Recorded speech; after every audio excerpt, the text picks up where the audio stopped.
بسم اللہ الرحمن الرحیم۔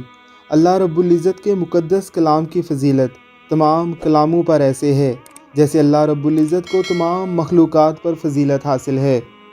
رسول اکرم صلی اللہ علیہ وسلم نے فرمایا، قرآن مجید کا ماہر معزز اور محترم فرشتوں اور معظم اور مکرم انبیاء علیہ الصلاۃ والسلام کے ساتھ ہوگا، اور وہ شخص جو قرآن پڑھتا ہو لیکن اس میں اٹکتا ہو اور پڑھنا اس پر کن ذہن یا موٹی زبان ہونے کی وجہ سے مشکل ہو، اس کے لیے دگنا اجر ہے۔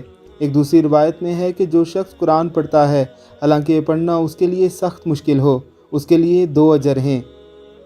حضرت ابو امامہ رضی اللہ تعالیٰ عنہ روایت کرتے ہیں کہ میں نے حضور نبی اکرم صلی اللہ علیہ وسلم کو فرماتے ہوئے سنا، قرآن مجید پڑھا کرو، یہ قیامت کے دن اپنے پڑھنے والوں کے لیے شفاعت کرنے والا بن کر آئے گا۔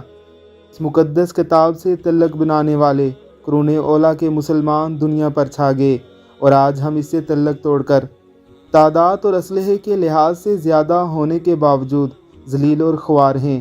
اللہ رب العزت کی ذات ہمیں اس مقدس کلام کے ساتھ تعلق بنانے کی توفیق عطا فرمائے، آمین ثم آمین۔